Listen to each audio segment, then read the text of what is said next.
Good morning student. अपना chapter चला था, chapter number first, nature and scope of human geography.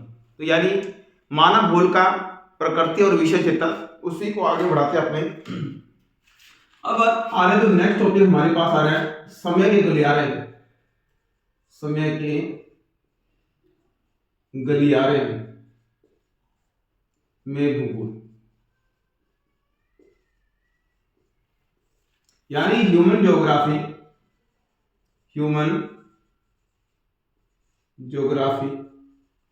Through corridor of time,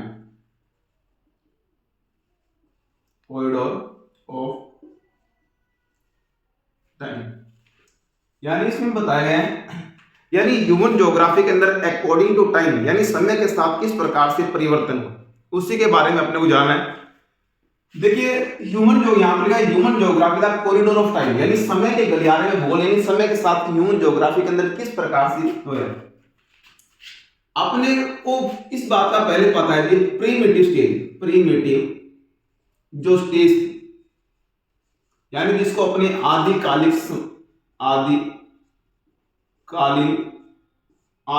जो stage, यानी जब मनुष्य यानी प्रीमिटिव ह्यूमन था, आदि मानव था, प्रीमिटिव स्टेज में यानी क्या होगा, ह्यूमन है जो यानी सम ग्रुप में रहता है, यानी कुछ समूह में रहता है, कुछ समूहों। इन जो समूह थे इनके बीच इंटर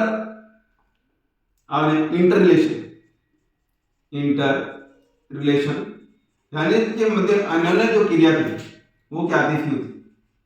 इंटरलेशन मिलूं क्या, क्यों, इंफॉर्मेशन, ऐसी बात करें, इंफॉर्मेशन अबाउट ऑफ यू, ये भी क्या थी, फ्यूज।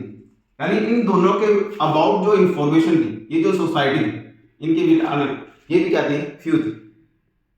ठीक है। इसके बाद क्या हुआ, चलते चलते अपनी बात है 15वीं सेंचुरी, यानी 15वीं शताब्दी आ गई। यानी इसमें क्या आया, सॉरी इससे पहली बात है, यानी जो ट्रेवलर एंड अपनी बात है ट्रेवलर और एक्सप्लोरर, यानी जो यात्री व अन्वेषक ये क्या करते थे, यानी ट्रेवल करते थे, यानी एक स्थान से दूसरे, क्योंकि इस टाइम के अंदर आपने किस प्रकार से अपने पास ट्रेवलिंग सिस्टम नहीं था, ट्रांसपोर्ट सिस्टम नहीं था। तो ह्यूमन वन प्लेस से अनदर प्लेस क्या होता था, ट्रांसफर, वन प्लेस से अनदर। जैसे ट्रांसफर होता था, ये जो क्या होते थे, जितनी भी इंफॉर्मेशन, जितनी भी सूचनाएं, ये इन लोगों को देते थे, इन लोगों को। इस प्रकार से क्या हुआ, इंफॉर्मेशन एक्सप्लोरर यानी इंफॉर्मेशन ऑफ एरिया, यानी स्थान की सूचना देने लगे, स्थान की सूचना। उसके बाद क्या आया, यानी 15वीं सेंचुरी की बात है, सेंचुरी यानी 15वीं शताब्दी में क्या आया, नेविगेशन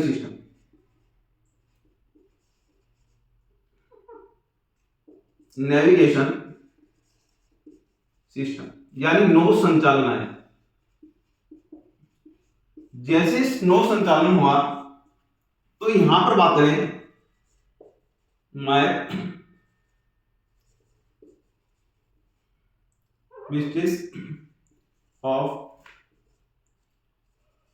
अर्थ अदर एरिया, यानी पृथ्वी के स्थानों की मिथक रहस्य खुलने लगे, दोबारा देखो, बिल्कुल इसी प्रकार से कंटिन्यू अपने को लिखना है। यानी प्रीमिटिव स्टेज आदिकालीन स्टेज के अंदर ह्यूमन सम्स ग्रुप में यानी छोटे छोटे समूह में रहता था। इंटरलेशन क्या थी, अबाउट फ्यू थे, इंफॉर्मेशन अबाउट इन दोनों की बिटवीन जो इंफॉर्मेशन थी वो भी इनके पास फ्यू थी। ट्रैवलर और जो स्कॉलर्स कह दो, यहाँ पर एक्सप्लोरर कह दो, यानी यात्री जो अन्वेषक थे, यानी इंफॉर्मेशन ऑफ एरिया, यानी जो इस जगह पर जाते थे उसकी इंफॉर्मेशन इन दोनों को दे देते थे। इसी प्रकार चलते चलते 15वीं सेंचुरी के अंदर 15वीं शताब्दी के अंदर नेविगेशन सिस्टम आया, और ये नेविगेशन सिस्टम कहां पर आया, यूरोप के अंदर। कहां पर आया, यूरोप के अंदर आया। और उन्होंने क्या हुआ, मैथ मिस्ट्रीज ऑफ अर्थ, यानी जो पृथ्वी के जो मिथक रहस्य थे वो क्या हो गए, होने लगे। यानी पहले क्या था, ये देखिए, ये अपनी क्या है, साउथ अमेरिका, नॉर्थ अमेरिका, ये अफ्रीका, ये देखिए, यानी ये जो अमेरिका है ये अपना नॉर्थ अमेरिका, ये साउथ अमेरिका, ये यूरोप, यूरोप के बाद ये अफ्रीका, अफ्रीका के बाद ये देखिए एशिया, एशिया के बाद ऑस्ट्रेलिया, ऑस्ट्रेलिया के बाद ये अंटार्कटिका। अब यूरोप वाले इस बात को नहीं जानते थे कि यहां पर कोई और दुनिया है। एशिया वाले इधर आ जाते हैं, हाँ भी इतनी दुनिया है। अफ्रीका वाले इस बात को नहीं जानते, अफ्रीका में जो लोग रहते वो कहते बस दुनिया इतनी। ऑस्ट्रेलिया वाले इतनी मां, ये सारे नॉर्थ अमेरिका ये कहते दुनिया इतनी। इधर जाते तो समुद्र आ जाता, इधर जाते समुद्र आ जाता था इस साइड में। तो यूरोप में जैसे नेविगेशन सिस्टम आया, बोटिंग सिस्टम आया, तो यूरोप ने सबसे पहले क्या हुआ, नेविगेशन सिस्टम स्टार्ट किया। तो इन्होंने सबसे पहले चला था, यानी 1492 में इस बात का पता होगा, यानी भारत को डिस्कवर करने कौन चला था, अपने बात करें एल्फ्रेड जो कोलंबस था, ये भारत की खोज करने चला था। जैसे खोज करने चला, जब अरेबिया अपनी बात करें अटलांटिक सी के अंदर आया, इसका जो कंपास सिस्टम था वो क्या हुआ, खराब हुआ। खराब होने के बाद ये घूमते घूमते इस लैंड पे पहुंच गया। इसने सोचा यानी आई डिस्कवर ऑफ इंडिया, मैंने इंडिया को डिस्कवर कर दिया। तो यहाँ पर जैसे लोग देखे बिल्कुल गोरे रंग के लोग थे, ठीक है, एकदम उनकी बॉडी लाल रंग की थी, तो उन्होंने क्या बोल दिया, रेड इंडियन। तो यहाँ पर रेड इंडियन नाम दे।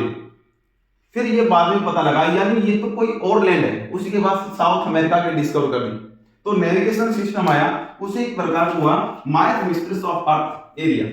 फिर 1498 में कौन चला था, अपनी बात है कौन था, वास्को डी गामा, जिसने इंडिया को बाय अपने जो सी रूट है इसको डिस्कवर किया। तो मैथ मिस्ट्रीज ऑफ अपने अर्थ ऑफ एरिया, पृथ्वी के मिथक ऐसे यहाँ पर वो खुलने लगे। अब इसको एक टेबल के अकॉर्डिंग सारी जो कहानी है इसको अपने टेबल के अकॉर्डिंग समझ लेते हैं। ये तो हुई बात सारी इस स्क्रीनशॉट लीजिए, फिर अपने आगे बढ़ते हैं।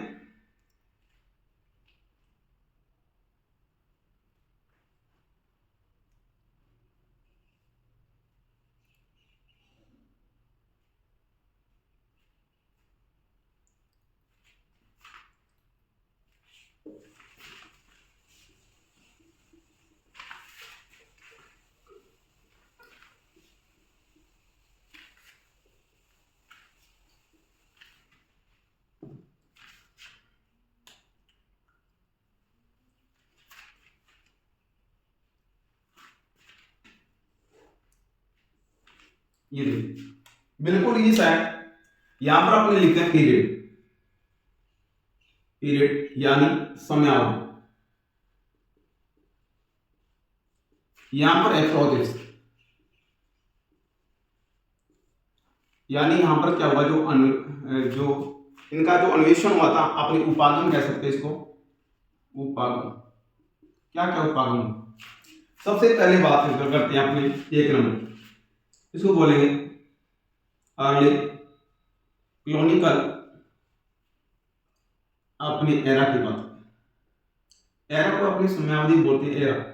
अर्ली क्लोनिकल एरा के अंदर क्या हुआ, जिसको अपने बोलते हैं प्रारंभिक उपनिवेश युग। ये आपको कभी समझ में नहीं, आप पढ़ते ही नहीं इस बात में, ये कहानियों को पढ़ते नहीं, लेकिन देखना अपने को अर्ली क्लोनिकल पीड़ा। दूसरा आएगा लेटर क्लोनिकल एरा, यानी उत्तर उपनिवेश युग, उपनिवेश अपने युग की बात है। तीसरा हमारे पास आ रहा है, तीसरा हमारे पास है 1930 तक के बारे में बताएगा, यानी 1930 थ्रो तक बात करेंगे, यानी 1930 अपने तक की बात करें। फिर इसके बाद अपनी बात करें 4 नंबर पर 1930 से नहीं 1950 से अपने 1960 की बात करेंगे। 1950 से 1960 के बीच में क्या हुआ, 60 के बीच में क्या हुआ। उसके बाद अपनी बात करें 1970 के दशक तक, 5 नंबर 1970 थ्रो। उसके बाद अपनी बात करें 1990, ठीक आ रहा है।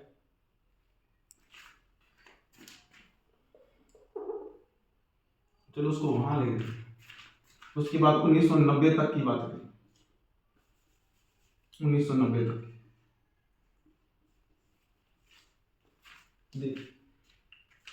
बिल्कुल समझने वाली बात है, सारा को समझ जाओगे आप। अर्ली कॉलोनिकल पीड़ा यानी प्रारंभिक उपनिवेश युग में क्या हुआ था, इसमें क्या होता, यानी एक्सप्लोरेशन एंड डिस्क्रिप्शन,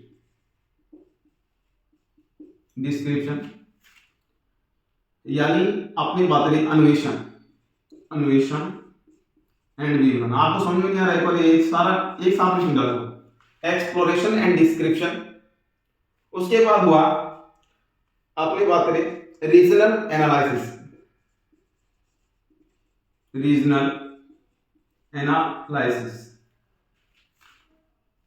प्रादेशिक विभाजन। फिर हुआ क्षेत्रीय विभाजन, रीजनल एनालिसिस। उसके बाद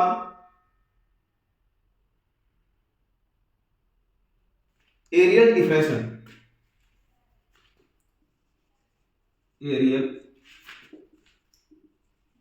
डिफरेंशिएशन, यानी अपनी बात करें, गलत तो नहीं हो रहा है।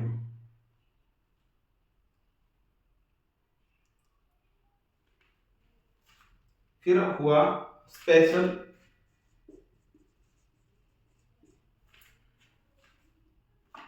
एक मिनट मैं देख लेता हूं, एक्सप्लोर डिस्क्रिप्शन, रीजनल एनालिसिस, फिर एरियल डिफिनेशन, फिर स्थानिक संगठन ऑर्गेनाइजेशन। एक मिनट, ऑर्गेनाइजेशन,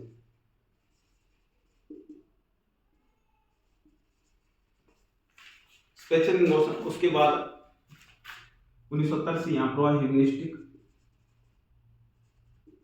ह्यूमनिस्टिक बिहेवियरिज्म और रेडिकलिज्म।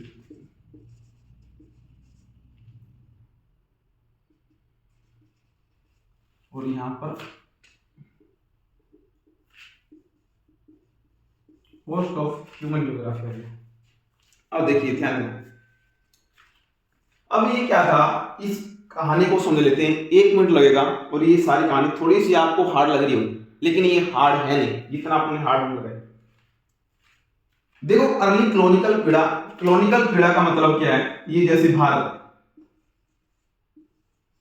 कॉलोनिकल पीड़ा मतलब उपनिवेश होता क्या है, कॉलोनिकल पीरियड क्या होता है, यानी जब भारत में सबसे पहले अंग्रेज आए, यानी जितने भी जो अंग्रेज आए भारत में सबसे पहले अपने कहां पर कोठी बनाई, इन्होंने सूरत के अंदर बनाई, ठीक है।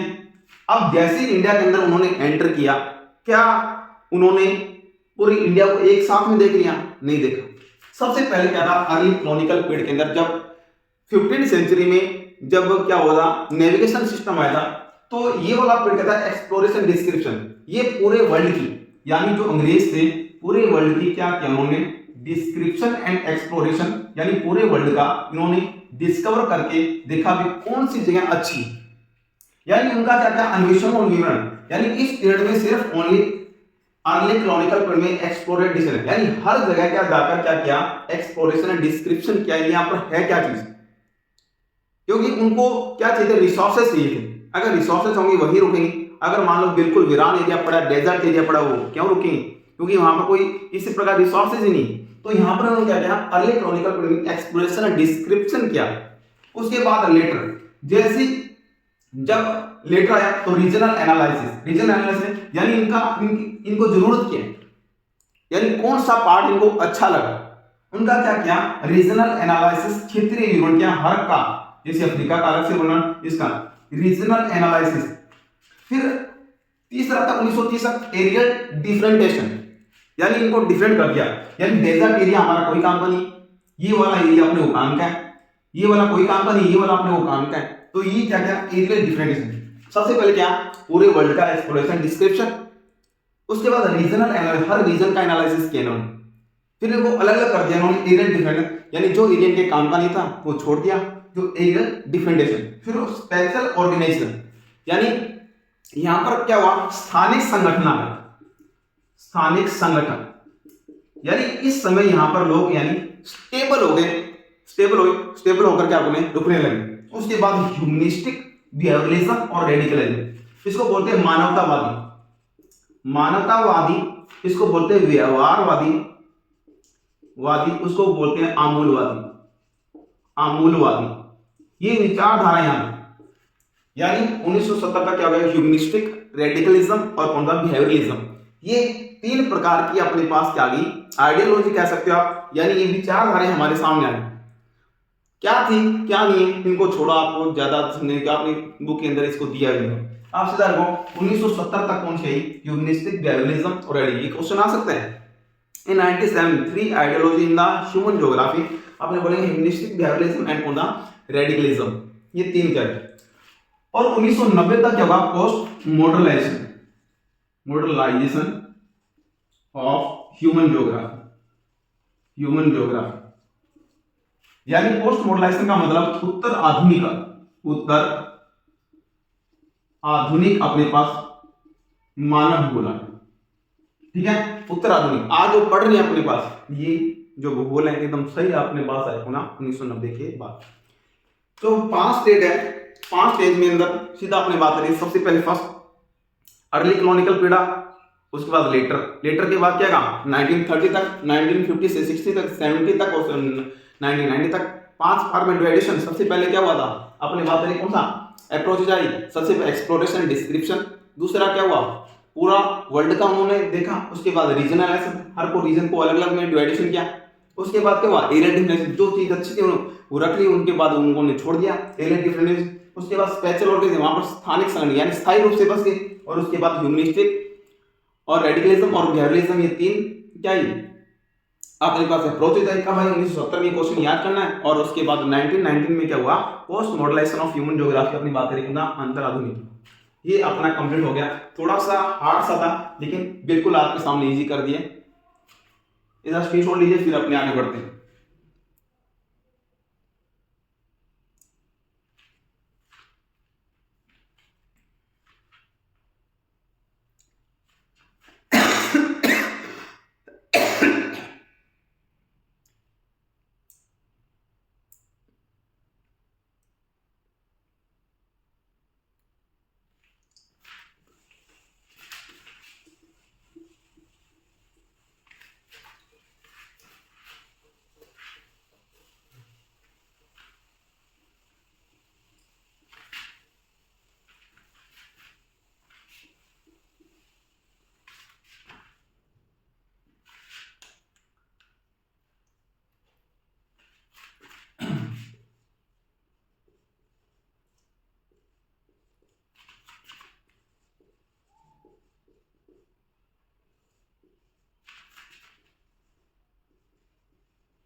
यानी अपने बात करें मानव भूगोल के विषय क्षेत्र, मानव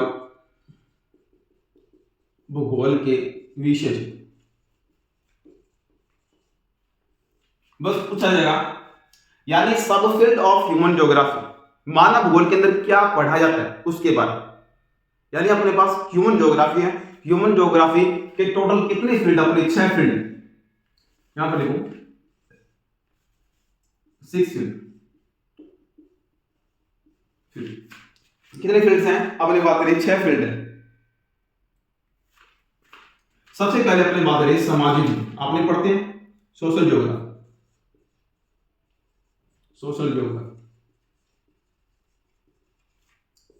यानी सामाजिक भूगोल।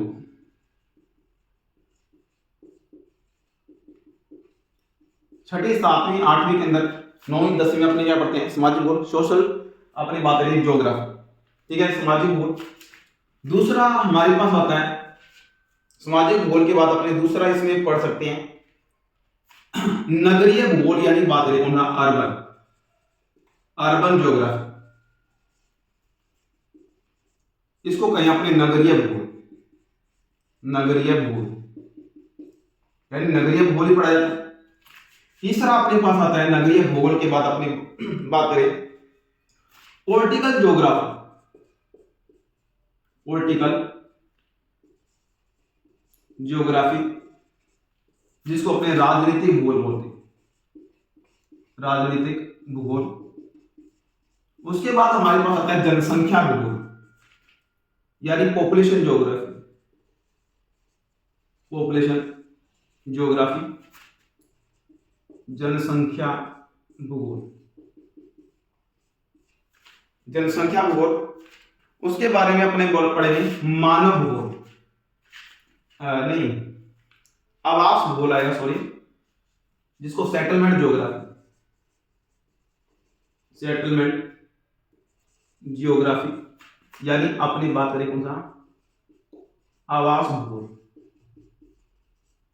और चौथा अपने पास जो आ रहा है 6 नंबर, आर्थिक भूगोल, इकोनॉमिक ज्योग्राफी, इकोनॉमिक ज्योग्राफी, जिसको बोले अपने आर्थिक भूगोल।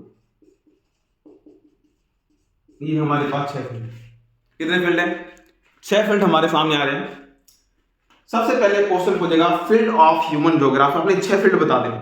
6 फील्ड के नाम अपने को टिप्स पे याद होने चाहिए। सबसे पहले कौन है, सोशल ज्योग्राफी, यानी सामाजिक भूगोल। दूसरा कौन सा है अपने पास, अर्बन ज्योग्राफी, नगरीय भूगोल। तीसरा पॉलिटिकल ज्योग्राफी, राजनीतिक भूगोल। पॉपुलेशन ज्योग्राफी, जनसंख्या भूगोल। सेटलमेंट ज्योग्राफी, आवास भूगोल। उसके बाद इकोनॉमिक ज्योग्राफी, यानी अपने आर्थिक भूगोल। अब देखिए, अब इनके सब फील्ड अपने को याद करने हैं, कैसे याद करने हैं वो अपनी बात करेंगे कैसे। अब सोशल ज्योग्राफी में क्या पढ़ते हैं अपने, यहां बिहेवियरल ज्योग्राफी, यानी अपने व्यवहारवादी भूगोल, यानी बिहेवियरल ज्योग्राफी। इसी में पढ़ते हैं अपने जेंडर ज्योग्राफी, जिसको अपने बोले लिंग भूगोल। इसमें अपने बोलते हैं मेडिकल ज्योग्राफी, जिसको अपने चिकित्सा भूगोल बोलते हैं, चिकित्सा भूगोल, वो भी इसमें आएगा। अपने 4 नंबर की बात करें चिकित्सा भूगोल के बाद, इसी में आएगा कौन सा, हिस्टोरिकल ज्योग्राफी, ऐतिहासिक भूगोल।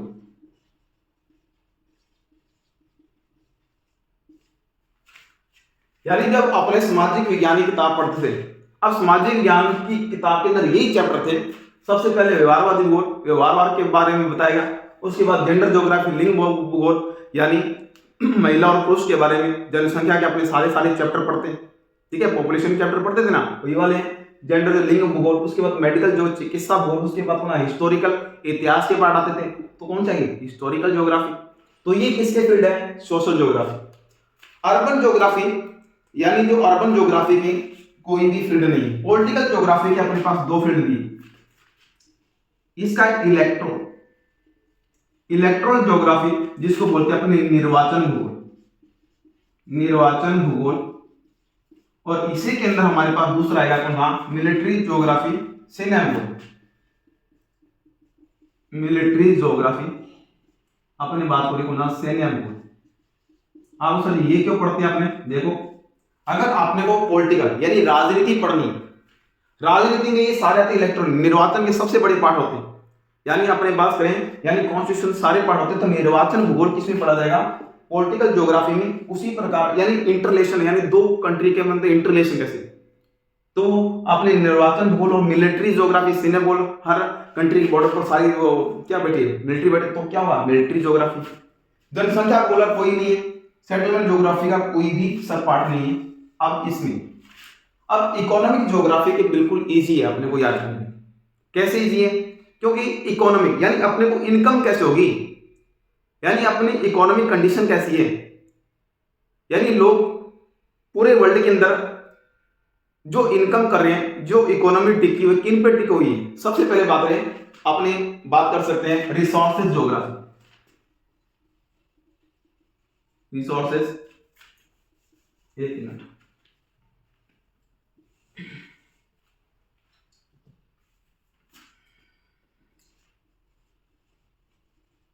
रिसोर्सेज ज्योग्राफी यानी संसाधन भूगोल। संसाधन भूगोल आ गए इसे भी कौन सा है? Agriculture geography. एग्रीकल्चर ज्योग्राफी जिसको अपने बोल सकते हैं अपने कृषि भूगोल। इसी में अपने 3 नंबर पढ़ सकते हैं। और कंट्री किस पे टिकी हुई है? एक मिनट,